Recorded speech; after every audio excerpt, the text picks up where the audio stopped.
ನಮ್ಮ ವತಿಯಿಂದ ರಾಜ್ಯ ಮಟ್ಟದ ಕ್ರೀಡಾಕೂಟವನ್ನು ಏನು ನಿನ್ನೆ ಪ್ರಾರಂಭ ಮಾಡಿದ್ದೀವಿ. ಇವತ್ತು ಉದ್ಘಾಟನಾ ಸಮಾರಂಭ ಆಗ್ತಾಯಿದೆ. 3, 4, 5 ಏನು ನಾವು ಹಮ್ಮಿಕೊಂಡಿದ್ದೀವಿ.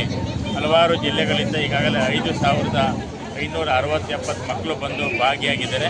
ಎಲ್ಲ ಕೂಡ ಕ್ರೀಡಾಕೂಟದಲ್ಲಿ ಸುಮಾರು ಒಂದು 17 ಜಿಲ್ಲೆಗಳು ಭಾಗಿಯಾಗಿವೆ. ಈ ಒಂದು ಕ್ರೀಡಾಕೂಟದಲ್ಲಿ ಈ ಒಂದು 4ನೇ ತಾರೀಕು ಪರಮ ಪೂಜ್ಯ ಮಹಾಸ್ವಾಮೀಜಿಯವರ ಅಮೃತಹಸ್ತದಿಂದ ಈಗ ಮೆರವಣಿಗೆ ಪ್ರಾರಂಭ ಆಗ್ತಾಯಿದೆ. BJS ಕ್ರೀಡಾ ಜ್ಯೋತಿಯನ್ನು ನಾವು ಇಲ್ಲಿಂದ ತಗೊಂಡು ಪೂಜ್ಯ ಮಹಾಸ್ವಾಮೀಜಿಯವರ ಪುತ್ಥಳಿಯನ್ನು ಕೂಡ ಇಲ್ಲಿಂದ ನಾವು ಮೆರವಣಿಗೆ ಮಾಡೋ ಮುಖಾಂತರ ನಾವು ಕ್ರೀಡಾಂಗಣಕ್ಕೆ ನಾವು ಪ್ರವೇಶವನ್ನು ಮಾಡ್ತಾಯಿದ್ದೀವಿ. ಈಗಾಗಲೇ ಎಲ್ಲರೂ ಕೂಡ ಸುಮಾರು 7,000 ರಿಂದ 8,000 ಜನ ವಿದ್ಯಾರ್ಥಿಗಳಿಗೆ ಇಲ್ಲೇ ನಮ್ಮ ಕಲಾಭವನದಂಥ ಪ್ರಸಾದ ವ್ಯವಸ್ಥೆ ಮಾಡ್ತಿದ್ವಿ. ಅನೇಕ ತಂಡಗಳು ಕೂಡ ಬಂದಿದೆ. ನಮ್ಮೆಲ್ಲ ಶಿಕ್ಷಣ ಟ್ರಸ್ಟ್ನ ಎಲ್ಲ ಶಾಖಾ ಮಟ್ಟದ ಪರಮ ಪೂಜ್ಯರು ಕೂಡ ಈ ಕಾರ್ಯಕ್ರಮದಲ್ಲಿ ಭಾಗವಹಿಸ್ತಿದ್ದಾರೆ.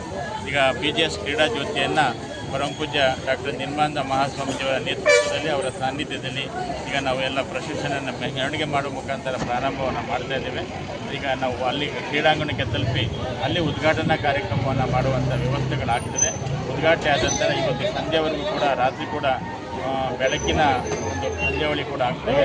ನಾಳೆನೂ ಕೂಡ ಒಂದಷ್ಟು ಕ್ರೀಡಾಕೂಟವನ್ನು ವ್ಯವಸ್ಥೆಯನ್ನು ಮಾಡಿ ಸುಮಾರು 12